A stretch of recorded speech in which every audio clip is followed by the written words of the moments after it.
second part of your fourth science chapter which name is changes around us. Students, ये हमारा जो chapter है changes around us, इसका ये सेकंड पार्ट है और इसके फर्स्ट पार्ट को हम लोग ऑलरेडी कवर कर चुके हैं और फर्स्ट पार्ट में हम लोग कुछ बेसिक्स जाने थे इस चैप्टर के बारे में कि चेंजेस क्या होते हैं और बेसिकली चेंजेस कितने प्रकार के होते हैं, ठीक है, इसके बारे में आपने जाना था। लेकिन इस पार्ट को स्टार्ट करने से पहले आपको हम ये बता दें हम लोग अपने पार्ट 1 में कौन कौन सी चीज़ें जो हैं वो पढ़ चुके हैं। चलिए, पार्ट 1 में हमने तो ये जाना था कि चेंजेस क्या होता है, चेंजेस के बारे में हमने समझा था, ठीक है। फिर आपको बताया था कि चेंजेस कितने प्रकार के होते हैं, ठीक है। तो टाइप्स ऑफ चेंजेस में आपने 2 प्रकार के चेंजेस के बारे में समझा था। उसके बेसिकली उसके इंट्रोडक्शन के बारे में आपने समझा था। किसके बारे में? रिवर्सिबल चेंज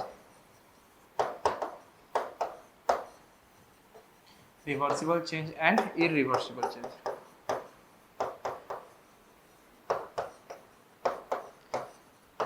रिवर्सिबल चेंज और इरिवर्सिबल चेंज के बारे में आपने जाना था। तो ज़्यादा कुछ अपने पार्ट 1 में हम लोग नहीं देखे थे, इतना ही हम लोग पार्ट 1 में अपने देखे थे। ये जो हमारा पार्ट 2 है इसमें हमको बहुत सारी चीज़ें देखनी है और इस पार्ट 2 में हम लोग सबसे पहले अपने रिवर्सिबल चेंज और इरिवर्सिबल चेंज के अलावा और भी हमारे चेंजेस के आपके टाइप्स होते हैं, जैसे हमारा फिजिकल चेंज और केमिकल चेंज। तो रिवर्सिबल चेंज और इरिवर्सिबल चेंज को ही आपको ज़्यादा डिटेल में पढ़ना है इस क्लास 6 में, लेकिन क्लास 6 में आपको फिजिकल चेंज और केमिकल चेंज के बारे में ज़्यादा पढ़ाई करना है। तो हम फिजिकल चेंज और केमिकल चेंज को थोड़ा सा आपको यहाँ पे क्लास 6 में ही बता देते हैं और फिर हम लोग अपने इस रिवर्सिबल और इरिवर्सिबल पे दोबारा वापस लौट के आएंगे। तो इस पार्ट में सबसे पहले हम लोग अपने फिजिकल चेंज और केमिकल चेंज के इंट्रोडक्शन के बारे में पढ़ेंगे कि फिजिकल चेंज और केमिकल चेंज क्या होता है। फिजिकल चेंज और केमिकल चेंज क्या होता है इसके इंट्रोडक्शन के बारे में देखेंगे और साथ ही साथ हम लोग इसके कुछ एग्जाम्पल्स के बारे में भी देखेंगे। इनके कुछ एग्जाम्पल्स के बारे में भी देखेंगे कि हमारे फिजिकल चेंज और केमिकल चेंज के एग्जाम्पल्स कौन कौन से होते हैं। उसके बाद हम लोग बात करेंगे एप्लीकेशन या examples of reversible and irreversible change. Reversible और इरिवर्सिबल चेंज के कुछ एग्जांपल्स के बारे में हम लोग बात करेंगे या उनके कुछ एप्लीकेशन के बारे में हम लोग बात करेंगे, ठीक है। तो आइए हम लोग अपना इस सेशन को स्टार्ट करते हैं, आज के पार्ट को स्टार्ट करते हैं, यानी कि सेकंड पार्ट को स्टार्ट करते हैं। और सबसे पहले हम लोग बढ़ते हैं अपने आज के फर्स्ट टॉपिक पे कि फिजिकल चेंज क्या होता है, ठीक है। फिजिकल चेंज आपका क्या होता है। तो देखिए, रिवर्सिबल चेंज और इरिवर्सिबल चेंज के इंट्रोडक्शन के बारे में तो आप लोग पार्ट 1 में जान चुके हो। आज आप लोग को इस सेकंड पार्ट में फिजिकल चेंज और केमिकल चेंज के बारे में जानना है और फिर आपको हम अपने रिवर्सिबल चेंज और इरिवर्सिबल चेंज के कुछ एप्लीकेशन पे, कुछ एग्जांपल्स पे लेके चलेंगे। सबसे पहले हम फिजिकल चेंज की बात करें तो वैसा चेंज जिसमें कोई नए सब्सटेंस का फॉर्मेशन नहीं होता, वैसा चेंज जिसमें किसी भी तरह के नए सब्सटेंस का फॉर्मेशन नहीं होता हो, साथ ही साथ उस चेंज में उस पार्टिकुलर बॉडी का कौन सा पार्ट चेंज होता हो तो फिजिकल प्रॉपर्टी चेंज होता हो, ठीक है। अगर किसी बॉडी में, किसी सब्सटेंस में उसके फिजिकल प्रॉपर्टी में बदलाव होता हो, किसी उसके फिजिकल प्रॉपर्टी में बदलाव होता हो तो उसको हम लोग फिजिकल चेंज बोलेंगे। फिजिकल प्रॉपर्टी का मतलब कि उसके शेप में बदलाव हो, ठीक है, उसके साइज में बदलाव हो, उसके स्टेट में बदलाव हो, ठीक है, उसके पोजीशन में बदलाव हो। तो अगर किसी बॉडी के शेप में बदलाव होता है, साइज में बदलाव होता है, स्टेट में बदलाव होता है, पोजीशन में बदलाव होता है, तो ये फिजिकल प्रॉपर्टी है। तो इनमें जो बदलाव होता है उस तरह के बदलाव को, उस तरह के चेंज को हम लोग क्या बोलते हैं? फिजिकल चेंज बोलते हैं। और फिजिकल चेंज का एक दूसरा कैरेक्टरिस्टिक्स ये भी है कि फिजिकल चेंज जब होता है तो इसमें किसी भी तरह का कोई नया सब्सटेंस का फॉर्मेशन नहीं होता है। No new substance is form. किसी तरह का नया सब्सटेंस का फॉर्मेशन जो है वो हमारे फिजिकल चेंज में नहीं होता है, ठीक है। तो यहाँ पे फिजिकल चेंज को पहचानने का 2 तरीका है। एक आपके फिजिकल प्रॉपर्टी यानी सब्सटेंसेस के फिजिकल प्रॉपर्टी में बदलाव हो और दूसरा आपका कोई नया सब्सटेंस का फॉर्मेशन ना हो, तो आप क्या बोलोगे? उस तरह के चेंज को आप क्या बोलोगे? फिजिकल चेंज बोलोगे। अब देखिए, फिजिकल चेंज के कुछ प्रॉपर्टी भी है, उसके बारे में हमें समझना है। अब फिजिकल चेंज जो है वो परमानेंट चेंज नहीं होते, ये टेम्पोररी चेंज होते हैं, ठीक है। ये टेम्पोररी चेंज इसलिए होते हैं क्योंकि आपके ज्यादातर केस में क्या होते हैं? रिवर्सिबल होते हैं।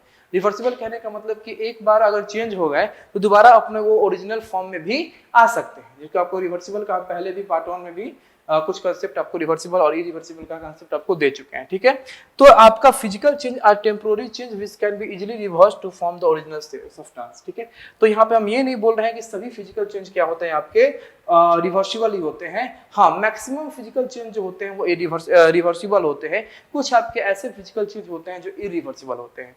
जैसे मान लीजिए आपको हम एग्जाम्पल बताएं यहाँ पे दो चीज, folding of paper, folding of paper, paper को फोल्ड करना, और एक तरफ है आपका tearing of paper, tearing of paper, paper को फाड़ देना। अब फोल्डिंग ऑफ पेपर, हम पेपर को क्या कर रहे हैं, फोल्ड कर रहे हैं। पेपर को फोल्ड कर रहे हैं तो बेसिकली इसके शेप में बदलाव कर रहे हैं। हम क्या कर रहे हैं, फोल्ड करके इसके शेप में बदलाव कर रहे हैं।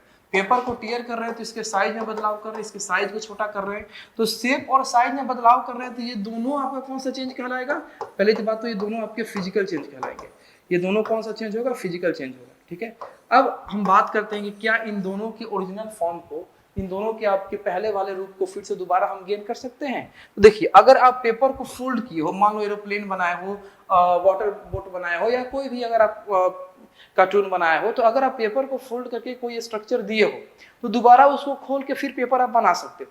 तो यहाँ पे ये पेपर अपने ओरिजिनल फॉर्म, अपने फर्स्ट फॉर्म को ले लिया, तो ये फोल्डिंग ऑफ पेपर क्या कहला गया? रिवर्सिबल चेंज कहला गया। क्या कहला गया? रिवर्सिबल चेंज, ठीक है। चलिए ठीक है, रिवर्सिबल चेंज। अब यहीं पे मान लीजिए कि आपने पेपर को फाड़ दिया, पेपर को आपने फाड़ दिया, तो दोबारा उस पेपर को आप ज्वाइंट कर सकते हो उसी स्ट्रक्चर में? बिल्कुल नहीं कर सकते हो। तो ये टीयरिंग ऑफ पेपर क्या हो गया आपका? इरिवर्सिबल चेंज हो गया। ये क्या हो गया? इरिवर्सिबल चेंज हो गया। तो ये आपका एक ऐसा एग्जांपल है जिससे आपको ये पता चल रहा है कि ये फिजिकल चेंज आपके रिवर्सिबल भी होते हैं और फिजिकल चेंज आपके इरिवर्सिबल भी होते हैं। तो यहाँ से आप एक लाइन आप कंक्लूड कर सकते हो कि no all physical change are reversible, some physical change are irreversible also, ठीक है। तो देखिए, तो कुछ हमको इंपॉर्टेंट कैरेक्टरिस्टिक्स के बारे में जानना है। किसके कैरेक्टरिस्टिक्स के बारे में? फिजिकल चेंज के कैरेक्टरिस्टिक्स के बारे में जानना है। सबसे पहला कैरेक्टरिस्टिक्स जिसको आपको अभी हम बता चुके हैं कि फिजिकल चेंज में किसी प्रकार का कोई नया सब्सटेंस का फॉर्मेशन नहीं हुआ। आपने पेपर को फोल्ड किया तो पेपर ही था, पेपर को फाड़ दिया तो पेपर ही था, कहाँ कोई नया सब्सटेंस का फॉर्मेशन हुआ, है ना। तो आपका क्या है, हमारे फिजिकल चेंज में किसी प्रकार के कोई न्यू सब्सटेंस का फॉर्मेशन नहीं होता है। फिर एक हमारा फिजिकल चेंज टेम्पोररी चेंज होता है, उसको आसानी से हम रिवर्स कर सकते हैं। दूसरा, बहुत कम आपका एनर्जी लगता है, बहुत कम एनर्जी लगता है, इज इधर एब्जॉर्ब्ड और evolve in a physical change. यानी कि हमारा जब फिजिकल चेंज होता है तो एनर्जी देना ये भी आपका बहुत कम होता है और एनर्जी आपका प्रोड्यूस होना ये भी बहुत कम होता है। यानी कि फिजिकल चेंज में ना ही आपका एक्स्ट्रा एनर्जी प्रोड्यूस होता है लाइट के फॉर्म में, हीट के फॉर्म में, ना ही आपका हम लोग एक्स्ट्रा एनर्जी देते हैं लाइट के फॉर्म में या हीट के फॉर्म में। तो हम अपने फिजिकल चेंज में ना ही हम लोग किसी एक्स्ट्रा एनर्जी को देते हैं, ना ही वहां से एक्स्ट्रा एनर्जी क्या होता है आपका इवॉल्व होता है, प्रोड्यूस होता है। चलिए, जो टेम्पोररी चेंज होता है वो आपका टेम्पोररी चेंज कहाँ कहाँ हो सकता है? तो ये टेम्पोररी चेंज उसके कलर में हो सकता है, ठीक है, शेप साइज इसमें हो सकता है, जो कि हमारा फिजिकल प्रॉपर्टी होता है। पहले भी आपको बता चुके हैं कि ये फिजिकल चेंज आपका क्या है, किसी सब्सटेंस के फिजिकल प्रॉपर्टी में आया हुआ क्या है, चेंज है। यहाँ पे बहुत सारा आपको हम क्या दिए हैं, एग्जांपल्स दिए हैं। किसका एग्जांपल दिए हैं? फिजिकल चेंज का। ये सब क्या है? एग्जांपल्स ऑफ फिजिकल चेंज, ठीक है। अब देखिए, जितना ज्यादा आप लोग एग्जांपल को कंसीडर करोगे, जितना ज्यादा आप लोग एग्जांपल पे ध्यान दोगे, उतना ही ज्यादा ये जो चेंज का आपका टाइप है, फिजिकल चेंज और केमिकल चेंज, ये आपको क्लियर होगा। तो एग्जांपल पे ध्यान देना बहुत ज्यादा जरूरी है। तो आइए हम बात करते हैं अपने कुछ एग्जांपल्स पे।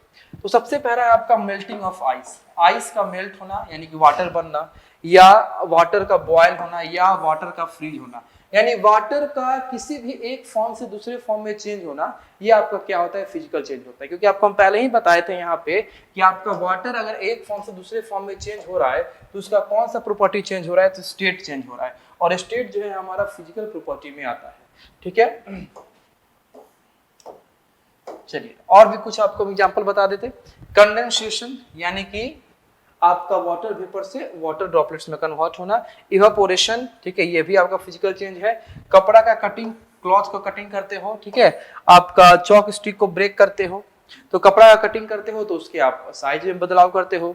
चॉक स्टिक को ब्रेक करते हो तो उसके साइज में बदलाव करते हो। चॉक स्टिक को आप चॉक डस्ट में बदलते हो, ब्रेकिंग ऑफ ग्लास, तो उसके साइज में बदलाव करते हो, लकड़ी को आप तोड़ते हो, साइज में बदलाव करते हो, ठीक है। अब बहुत सारे एग्जांपल्स यहाँ दिए हुए हैं। Dissolving of salt in water, salt को वाटर में डिसॉल्व करते हैं तो क्या होता है आपका, उसके हम लोग बेसिकली उसके समझिए तो उसके स्ट्रक्चर में, उसके स्टेट में क्या करते हैं हम लोग, बदलाव करते हैं। Making of soda water bye dissolving carbon dioxide, soda water का बनावट कार्बन डाइऑक्साइड को डिसॉल्व करके, ठीक है। Glowing of an electric bulb, stretching of rubber band, ये सब क्या है आपका फिजिकल चेंज का एग्जांपल्स है। बहुत सारे एग्जांपल्स आपको हम यहाँ दिए हैं। आप चाहो तो इस वीडियो को रोक के नोट भी कर सकते हो, उसको पढ़ भी सकते हो, याद भी कर सकते हो, क्योंकि बहुत बार मतलब कि ऐसा अच्छा लगता है कि बच्चों को फिजिकल चेंज या केमिकल चेंज के बहुत सारे एग्जांपल्स उनको पता हो। तो एज ए टीचर आपको हम बहुत ज्यादा लिस्ट दे चुके हैं, अब आपकी रिस्पॉन्सिबिलिटी है कि इसको इसमें से आप जितना ज्यादा याद कर सको, जितना ज्यादा आप याद रख सको, ठीक है। थोड़ा सा हम आप लोगों को अपने फिजिकल चेंज के जो एग्जांपल्स दिए थे उसी एग्जांपल में से कुछ इंपॉर्टेंट एग्जांपल्स को निकाल के और इस फिजिकल चेंज को और अच्छे से आपको हम समझाने का प्रयास करते हैं। तो हमारे पास है melting of ice and freezing of water, ठीक है। लेकिन हम आपको तीनों चीज बताएंगे। देखिए यहाँ पे आपका है वाटर। अब ये जो वाटर है, ठीक है, ये वाटर जो है ये तीनों स्टेट में पाया जाता है, ठीक है। पहला आपका सॉलिड स्टेट, तो वाटर का जो सॉलिड स्टेट होता है वो क्या होता है, आइस होता है। दूसरा हो गया लिक्विड स्टेट, ठीक है, ये खुद हमारा वाटर है। और तीसरा हो गया वेपर, ये नहीं वेपर क्या हो गया आपका, गैसियस स्टेट। ये कौन सा स्टेट हो जाएगा, गैसियस स्टेट। अब ये आपका वाटर के स्टेट में जो कन्वर्शन होता है, वाटर के स्टेट में जो कन्वर्शन होता है वो कन्वर्शन आपका कौन सा चेंज होता है, फिजिकल चेंज होता है। कैसे, मान लीजिए कि आपके पास आइस है, आपके पास आपके फ्रीजर में क्या है, आइस है। आप उस आइस को क्या किया, फ्रिज से बाहर निकाल दिए। फ्रिज से जैसे वो आइस बाहर निकला तो वो क्या किया, अपने मेल्टिंग पॉइंट को एक्वायर कर लिया, तो अपने मेल्टिंग पॉइंट को एक्वायर कर लिया। और एक्वायर करने के बाद वो आइस जो है वो मेल्ट करना स्टार्ट किया, और मेल्ट करके वो क्या बन गया, आपका वाटर बन गया। दोबारा उस वाटर को तुमने कहाँ रख दिया, फ्रिज में रख दिया। दोबारा उस वाटर को तुमने कहाँ रख दिया, फ्रिज में रख दिया। ये फिर से क्या बन गया, आइस बन गया। तो आइस से आपका वाटर और फिर वाटर से आपका आइस, ये जो कन्वर्शन हो रहा है कि आइस वाटर बना फिर वाटर आइस बन गया, ये आपका फिजिकल चेंज भी है, क्योंकि इसके स्टेट में बदलाव हो रहा है। और फिजिकल चेंज के साथ साथ ये एक और चेंज है, ये अपने पुराने वाले फॉर्म को दोबारा गेन कर ले रहे हैं, यानी कि ये फिजिकल चेंज के साथ साथ रिवर्सिबल चेंज भी, ठीक है। तो ऐसी बात नहीं है कि सिर्फ वाटर के फ्रीजिंग और मेल्टिंग पे ही ऐसा होता है। जो हमारा कंडेंस इवेपोरेशन का और कंडेंसेशन का जो प्रोसेस होता है, ठीक है, इसमें भी आपका ये इवेपोरेशन और कंडेंसेशन ये भी आपका फिजिकल चेंज का ही एग्जांपल है। कैसे, तो समझिए, मान लीजिए कि ये आपका क्या है, गैस स्टोव।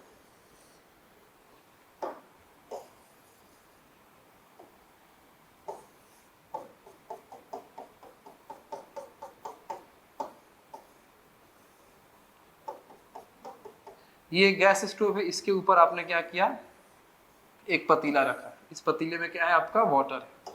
इस पतीले में क्या है, ठीक है, या इस पात्र में क्या है, इस पात्र में वाटर।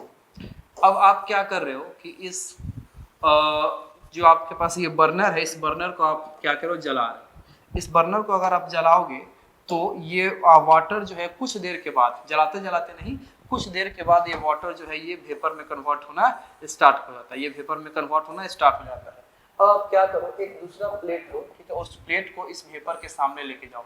उस प्लेट को इस वेपर के सामने लेके जाओ। जब सामने लेके जाओगे और ये वेपर जब इस प्लेट से टकराएगा तो तुम देखोगे क्या कि उस प्लेट पे आपका क्या हो गया है, वाटर के ड्रॉपलेट्स जो हैं, वाटर के ड्रॉपलेट्स जो हैं उस प्लेट पे क्या हो गए हैं, आके आपके डिपॉजिट हो गए, ठीक है। तो ये आपका टकराया कौन था, यहाँ से टकराया कौन था, वेपर। टकराया कौन था, वेपर। और टकराने के बाद ये बन क्या गया आपका वाटर, बन क्या गया आपका वाटर। और ये वेपर किससे बना था, ये वेपर किससे बना था, वाटर से ही बना था। ये वेपर किससे बना था, वाटर से ही बना था। तो आप समझिए कि आपका पहले ये क्या था, वाटर था।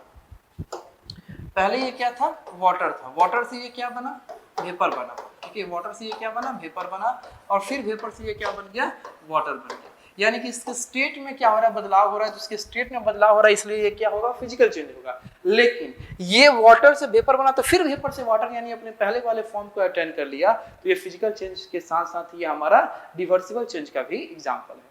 ठीक है। तो ये हमारा वाटर के स्टेट में जो कन्वर्शन होता है, चाहे आपको मेल्टिंग हो, चाहे फ्रीजिंग हो, चाहे वो आपका इवेपोरेशन हो, चाहे आपका कंडेंसेशन हो, ये सब क्या होते हैं, ये सारे के सारे आपके फिजिकल एंड रिवर्सिबल चेंज होते हैं। ठीक है, आप देख सकते हैं ये आइस है, ठीक है, तो ये आइस से वाटर बन गया और फिर ये वाटर से क्या बन सकता है, आइस बन सकता है। इसलिए आपका ये melting of ice and freezing of water, ये हमारे फिजिकल चेंज के साथ साथ ये आपके रिवर्सिबल चेंज भी होते हैं। नेक्स्ट है हम लोग का boiling and condensation of steam, यानी वही वेपोराइजेशन एंड कंडेंसेशन अभी जो आपको बताया है, वो भी आपका फिजिकल चेंज के साथ साथ रिवर्सिबल चेंज होता है। ये भी आपका फिजिकल चेंज के साथ साथ रिवर्सिबल चेंज होता है। अब हम लोग अपने फिजिकल चेंज के बारे में थोड़ा सा इंट्रोडक्शन ले लिए। अपने क्लास 6 में जितना आपको जानना था उसके इतना तो हम ले ही लिए, उससे ज़्यादा भी हम लोग बात करनी है फिजिकल चेंज के बारे में। ठीक है, अब हम लोग क्लास 7 में इस फिजिकल चेंज के बारे में बात करेंगे। अब हम लोग का जो नेक्स्ट टॉपिक है जिसके बारे में हम लोग बात करने जा रहे हैं वो है केमिकल चेंज। ठीक है, तो केमिकल चेंज जो है जस्ट आपका फिजिकल चेंज का क्या होता है, अपोजिट होता है। केमिकल चेंज जो है ये हमारे फिजिकल चेंज का क्या होता है, अपोजिट होता है। तो आइए हम लोग बात करते हैं पहले केमिकल चेंज के बारे में कि केमिकल चेंज क्या होता है। तो केमिकल चेंज आपका एक ऐसा चेंज होता है जिसमें हमारे न्यू सब्सटेंसेस का फॉर्मेशन होता है। फिजिकल चेंज में न्यू सब्सटेंस का फॉर्मेशन नहीं हुआ था, लेकिन केमिकल चेंज में हमारा न्यू सब्सटेंसेस का फॉर्मेशन जो होगा वो होगा। ठीक है, केमिकल चेंज जो होता है ये परमानेंट चेंज होता है। परमानेंट चेंज कहने का मतलब कि एक बार ये अगर किसी फॉर्म में बदल गया तो फिर उस फॉर्म से वो अपने पहले वाले फॉर्म में बदल नहीं सकता है, यानी कि ये सिंगल टाइम चेंज है। एक बार चेंज हो गया तो दोबारा वो अपने ओरिजिनल फॉर्म में नहीं आ सकता। ये हमारा केमिकल चेंज, यानी कि केमिकल चेंज हमारे क्या होते हैं, इरिवर्सिबल नेचर के होते हैं। केमिकल चेंज जो होते हैं वो इरिवर्सिबल नेचर के होते हैं, इसीलिए हम कहते हैं कि all chemical change are irreversible. ठीक है, चलिए अब हम लोग केमिकल चेंज के कुछ कैरेक्टरिस्टिक्स, कुछ प्रॉपर्टीज के बारे में बात करेंगे। तो सबसे पहला प्रॉपर्टीज आपका कि वन और more new substances are formed in a chemical change. जब भी आपका केमिकल चेंज होगा तो एक या एक से ज्यादा न्यू सब्सटेंसेस का फॉर्मेशन जो है वो जरूर होगा। दूसरा, एक केमिकल चेंज जो है हमारा परमानेंट चेंज होता है, यानी कि एक बार ये चेंज हो गया तो फिर ये दोबारा अपने इस ओरिजिनल फॉर्म को एक्वायर नहीं कर सकता है। तीसरा, केमिकल चेंज को कराने के लिए या केमिकल चेंज होने के बाद कराने के लिए आपको एनर्जी देना पड़ सकता है, ज्यादा से ज्यादा अमाउंट में एनर्जी देना पड़ सकता है, चाहे वो एनर्जी आप लाइट के फॉर्म में दो चाहे हीट के फॉर्म में दो, या आपके कराने के बाद में आपका ये एनर्जी प्रोड्यूस भी हो सकता है, चाहे वो लाइट के फॉर्म में प्रोड्यूस हो चाहे वो हीट के फॉर्म में प्रोड्यूस हो। फिर है साउंड भी आपके केमिकल चेंज में निकल सकते हैं। मान लो कि हम लोग पटाखा यानी कि क्रैकर्स को जलाते हैं, तो क्रैकर्स को जलाते हैं तो क्रैकर्स से आपका लाइट भी निकलता है, हीट भी निकलता है और साउंड भी निकलता है। तो ये जो बर्निंग ऑफ क्रैकर्स है हमारा क्या है, केमिकल चेंज का एग्जांपल है, क्योंकि एक बार अगर आपने क्रैकर को जला दिया तो फिर दोबारा आप उसको अपने ओरिजिनल फॉर्म में नहीं एक्वायर कर सकते हो। ठीक है, तो ये आपका क्या है, क्रैकर्स का जलना, ये केमिकल चेंज है। और इस क्रैकर्स का ये एग्जांपल है जो आपको सटीक बताता है कि हमारा केमिकल चेंज जब होता है तो उससे आपका लाइट निकल सकता है, हीट निकल सकता है और साउंड भी प्रोड्यूस हो सकता है। फिर हम बात करेंगे कि गैस में भी formed in a chemical change, gas भी आपका बन सकता है। जैसे मान लीजिए कि आप कोई फ्यूल को, कोई ईंधन को आप जला रहे हो, जैसे मान लो कि आप लकड़ी जला रहे हो, लकड़ी को जलाते हो तो उसमें से कार्बन डाइऑक्साइड गैस जो है वो निकलता है। तो ये कार्बन डाइऑक्साइड गैस जलाने के बाद प्रोड्यूस हुआ, तो वो जो बर्निंग ऑफ आपका वुड है, वो बर्निंग ऑफ वुड क्या है, आपका केमिकल चेंज है। तो केमिकल चेंज आपका 1 2 3 4 बहुत सारे सब्सटेंसेस को, नए नए सब्सटेंसेस का फॉर्मेशन कर सकता है, एनर्जी का फॉर्मेशन कर सकता है, साउंड का फॉर्मेशन कर सकता है।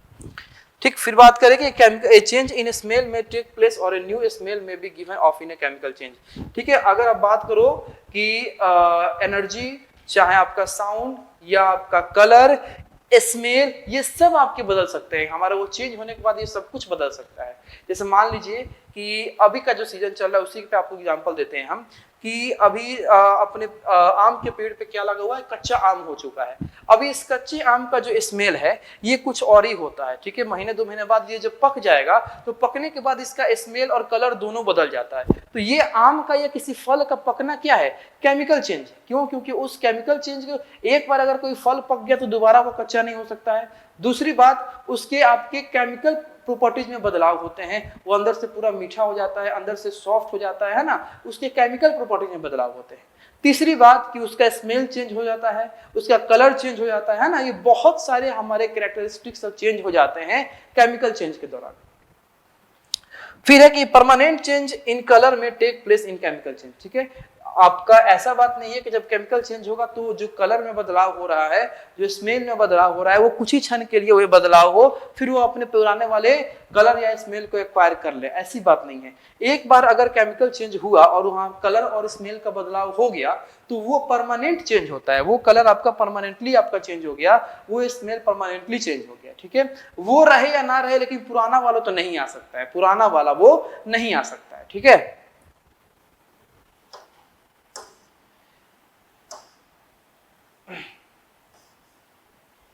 चलिए, तो अभी तक ऐसे तो आपको ज्यादातर अपने एनसीईआरटी के अकॉर्डिंग ज्यादा आपको फिजिकल चेंज और केमिकल चेंज के बारे में जानना था नहीं, लेकिन फिर भी आपको हम इस सेकंड पार्ट में फिजिकल चेंज और केमिकल चेंज इसके बारे में आपको हम बताएं, ठीक है।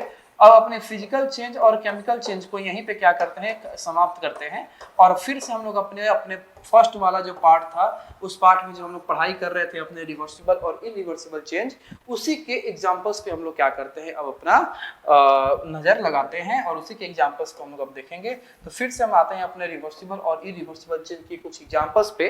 तो सबसे पहला है कि fixing of iron rim to wooden wheel of a cart, ठीक है। जो हम लोग का घोड़ा गाड़ी या बैलगाड़ी या जो भी आपका गाड़ियां होता है, ठीक है, टमटम वगैरह, रिक्शा वगैरह, तो इनके ऊपर जो लकड़ी का इनका पहिया होता है, इस लकड़ी के पहिए के बीचों बीच एक आयरन का या आपका एक आयरन का रिम लगाया जाता है। एक आयरन का आप समझो तो पत्ती जिसको बोलते हैं, गोला आकार का व्हील के शेप का ही होता है, उसको हम लोग रिम बोलते हैं। एक आयरन का रिम जो है वो फिट किया जाता है। तो यहाँ पे जो आपका आयरन का रिम इस वुडन व्हील पे जो फिट किया जाएगा वो आपका रिवर्सिबल प्रोसेस से ही फिट किया जाएगा। उस रिवर्सिबल प्रोसेस को फिट करने के लिए हम लोग अपने दो प्रोसेस का हम लोग क्या करेंगे, हेल्प लेंगे। पहला है कंट्रैक्शन और दूसरा है रिलैक्सेशन। पहला है आपका आप ऐसे बोल सकते हो रिलैक्सेशन,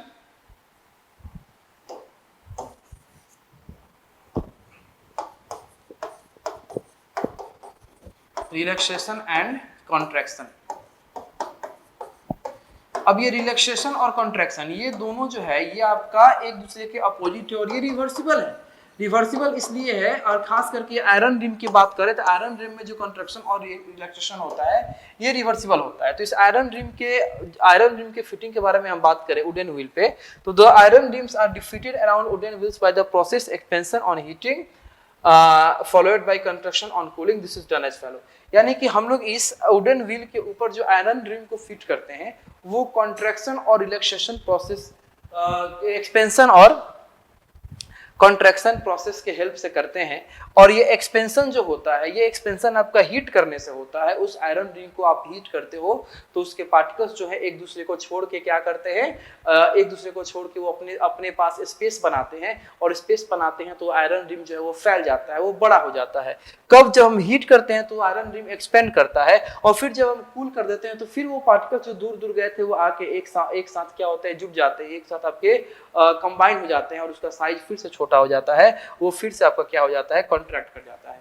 तो यहाँ पे यही कंसेप्ट लगाएंगे कि हमको जब ये इस वुडन व्हील के ऊपर इस आयरन रिम को फिट करना होगा तो इस आयरन रिम को हम हीट करेंगे तो आयरन रिम क्या होगा, आपका एक्सपेंड कर जाएगा, यह आपका क्या होगा, एक्सपेंड करेगा, बड़ा हो जाएगा तो हम अपने इस वुडन व्हील में लगा देंगे, और लगाने के बाद फिर उसको कूल करेंगे तो फिर से हमारा आयरन रिम जो होगा वो अब कॉन्ट्रैक्ट करेगा तो अब बहुत ही टाइटली इस वुडन व्हील को क्या करेगा, पकड़ लेगा। तो जब वो कॉन्ट्रैक्ट करेगा तो उसके बेस पे कौन आपका आ गया है, ये वुडन व्हील आ गया है। तो कॉन्ट्रैक्ट करने के दौरान ये पूरी तरीके से उस वुडन व्हील को क्या करेगा, पकड़ लेगा। तो ये जो आपके वुडन व्हील के ऊपर इस आयरन रिम को हम लोग डिपॉजिट कर रहे हैं, इस आयरन रिम को क्या कर रहे हैं, हम लोग लगा रहे हैं। इस हीटिंग और कूलिंग के एक्सपेंशन और कंट्रैक्शन के प्रोसेस के कारण हम लोग ये काम को कर पा रहे हैं कि जब हम लोग इस आयरन रिम को हीट किए हैं तो ये आयरन रिम का साइज एक्सपेंड हुआ है, बड़ा हुआ है। फिर इस आयरन रिम को हम लोग इस वुडन व्हील के चारों तरफ लगा दिए हैं, फिर छोड़ दिए हैं, कूल कर दिए हैं। तो फिर जब ये कॉन्ट्रैक्ट हुआ तो बहुत ही टाइटली इस वुडन व्हील को क्या किया है, पकड़ लिया है। तो अगर हम बात करें कि एक्सपेंशन और ये कंट्रैक्शन का, तो ये दोनों क्या है, आपके रिवर्सिबल नेचर है। जब आप हीट करोगे तो हीट करने के बाद ये आपका जो मेटालिक बॉडी है वो क्या करेंगे, एक्सपेंड करेंगे, ठीक है, एक्सपेंड करेंगे। ऐसी बात नहीं है कि एक बार एक्सपेंड कर गए तो अब वो उसी एक्सपेंड स्ट्रक्चर में रहेंगे, फिर उसको आप कूल करोगे तो फिर वो अपने ओरिजिनल स्ट्रक्चर में आ जाएंगे।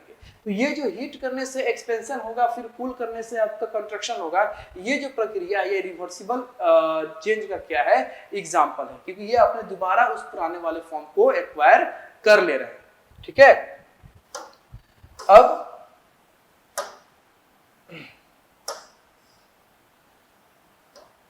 हाँ, अब हम लोग ये जानेंगे कि reversible and irreversible change involve in the same material. अगर कोई मटेरियल है तो उस मटेरियल में रिवर्सिबल और इरिवर्सिबल दोनों आपका एक साथ एक ही बार में हो सकता है या होता है, ठीक है। तो उसी के एग्जांपल के बारे में जानेंगे। तो even same materials can undergo reversible change और irreversible change under different set of conditions. This will become more clear from the following example. यानी कि हम लोग अपने एक ही मटेरियल में अलग अलग कंडीशन पे ये देखेंगे कि वही मटेरियल एक बार वो क्या हो रहा है, रिवर्सिबल चेंज को शो कर रहा है, और वही मटेरियल एक बार किसको शो कर रहा है, इरिवर्सिबल चेंज को शो कर रहा है। और ये जो एग्जांपल इसको आपको पहले ही हम बता दिए थे पेपर वाला, कि एक बार आप पेपर को फोल्ड कर रहे हो और दूसरी बार पेपर को कट कर रहे हो। तो अगर आप पेपर को फोल्ड कर रहे हो तो फिर उस फोल्डेड स्ट्रक्चर को ओपन करके आप अपने ओरिजिनल पेपर को क्या कर सकते हो, फिर दोबारा प्राप्त कर सकते हो, उस ओरिजिनल पेपर को दोबारा ऑब्टेन कर सकते हो। तो फोल्डिंग ऑफ पेपर जो है वो आपका रिवर्सिबल चेंज हुआ। अब उसी पेपर को क्या करो, सीजर उठाओ, उसको काटना स्टार्ट करो, उसको छोटे छोटे पार्टिकल्स में काट दो, फाड़ दो, ठीक है। अब दोबारा तुम कोशिश करो कि उस ओरिजिनल पेपर को एक्वायर कर लें, ये नहीं हो सकता है ना, ये नहीं हो सकता। तो उसी पेपर को जब आपने फोल्ड किया तो वो रिवर्सिबल चेंज का काम किया, लेकिन जब आपने काट दिया, फाड़ दिया तो वो इरिवर्सिबल चेंज का काम किया। तो यहाँ पे पेपर का फोल्डिंग रिवर्सिबल को शो कर रहा है, और सेम मटेरियल यानी उसी पेपर का जो टीयरिंग है या आपका कटिंग है वो आपका इरिवर्सिबल को शो कर रहा है, ठीक है। और भी कुछ एग्जांपल हम बात करेंगे जो आपके रिवर्सिबल और इरिवर्सिबल को सेम मटेरियल शो करते हो, जैसे rolling a roti and baking a roti. रोटी को रोल करना और रोटी को पका लेना, ठीक है। एक बार रोटी को हम रोल कर रहे हैं, फिर एक बार रोटी को हम क्या कर रहे हैं, पका ले रहे हैं, ठीक है। तो रोटी का बनना अपने घर में तो सब लोग देखे, रोटी का बनना जो है वो अपने घर में हम लोग सब लोग देखे हैं। अब देखिए रोटी का रोल करना जो है ये आप बेलन से चौकी पे बेलन से हम लोग क्या करते हैं, रोल करते हैं, ठीक है। अब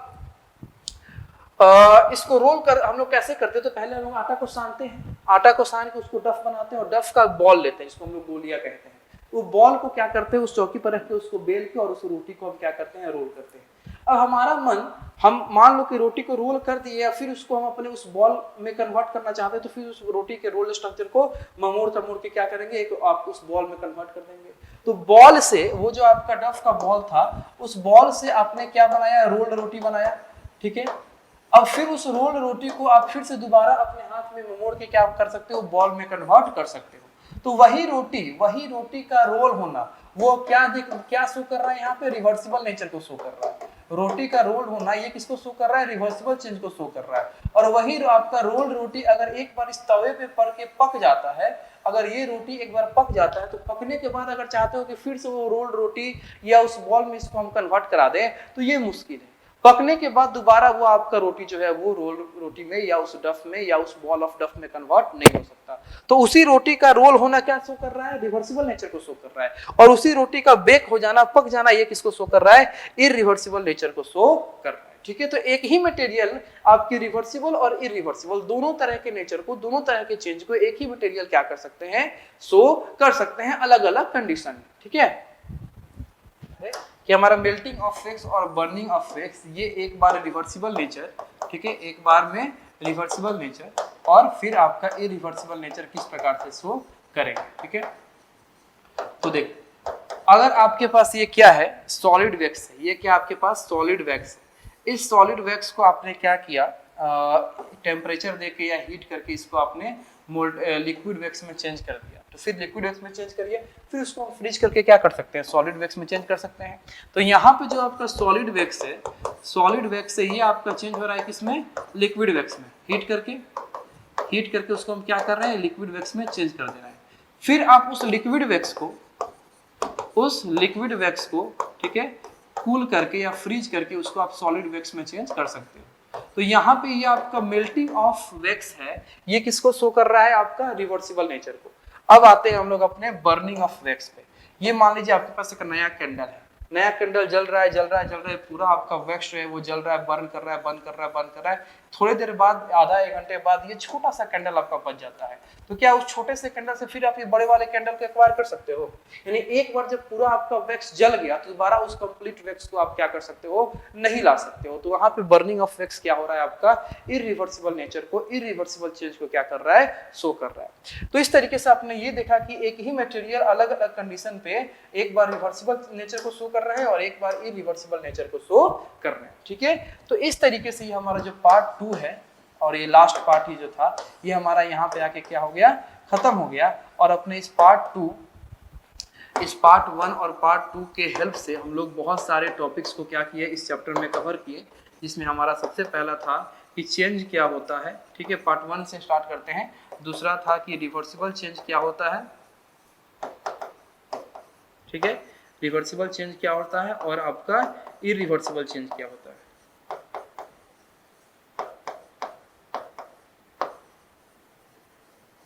ये हम लोग बात किए थे पार्ट 1 में। पार्ट 2 की बात करें तो इसमें हम लोग स्टार्ट किए थे अपने फिजिकल चेंज से। फिर हम लोग बात किए थे, फिर हम लोग पढ़ाई की अपने केमिकल चेंज का।